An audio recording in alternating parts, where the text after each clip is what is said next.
Olá, turminha! Preparados para mais uma aula de ciências? Vamos dar continuidade ao assunto Abra a janela para a luz entrar. Nessa aula de hoje, nós vamos começar observando o arco-íris.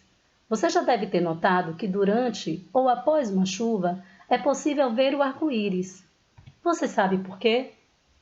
Acontece algo parecido quando a luz do sol atravessa um objeto triangular de vidro ou plástico transparente, chamado prisma óptico. Nos dois casos, o efeito é o mesmo, pois a luz branca do Sol é separada em várias cores. Esse fenômeno é chamado de dispersão da luz. Quando a luz passa de um meio para o outro, ocorre um fenômeno chamado de refração da luz.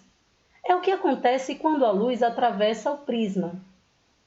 Observe que ao atravessar o prisma, o feixe de luz passa do ar para o interior do vidro do prisma e volta novamente para o ar.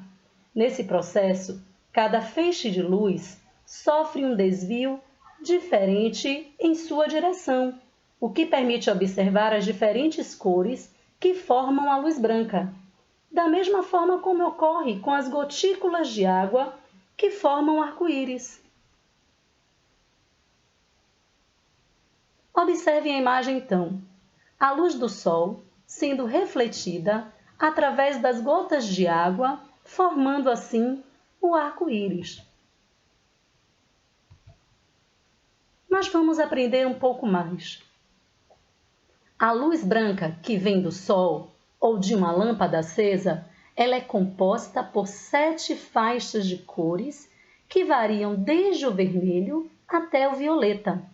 Pelo fato de o Sol emitir esse tipo de luz em abundância, o nosso olho é capaz de perceber essas cores com bastante distinção. Essas cores são vermelho, laranja, amarelo, verde, azul, anil e violeta.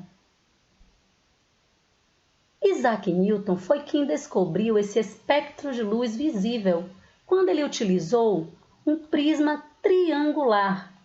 Esse prisma que a gente viu nesse instante e que está nesta mesma imagem é um tipo de pirâmide de vidro e ele decompõe a luz branca.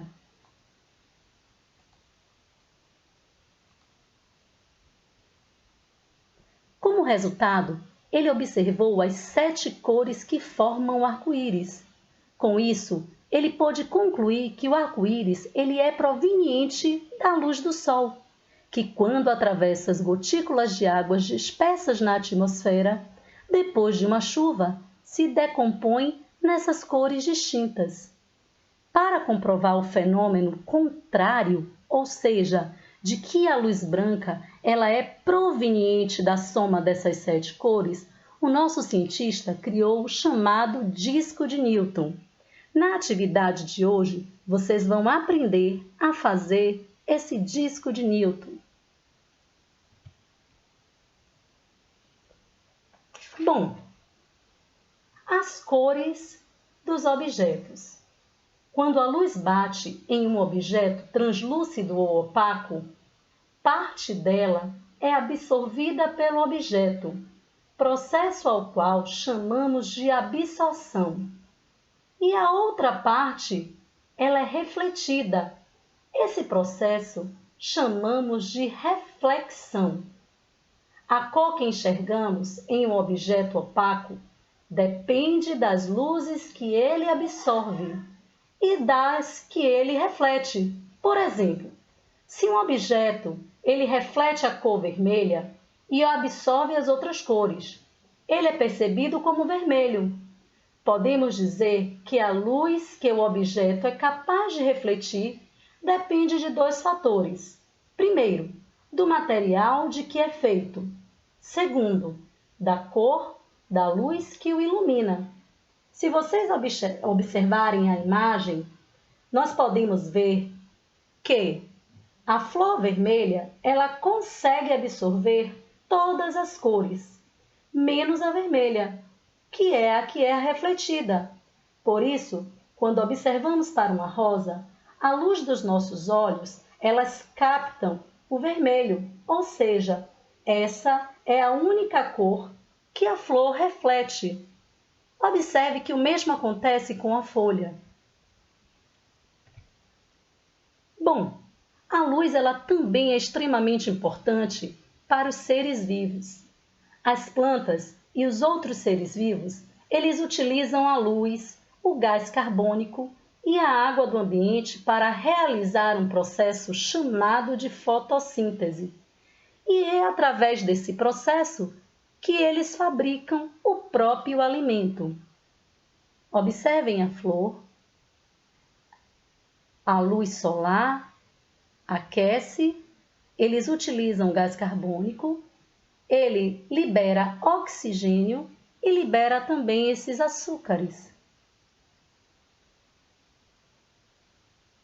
Para muitos animais, a luz é uma importante fonte de informações sobre o ambiente.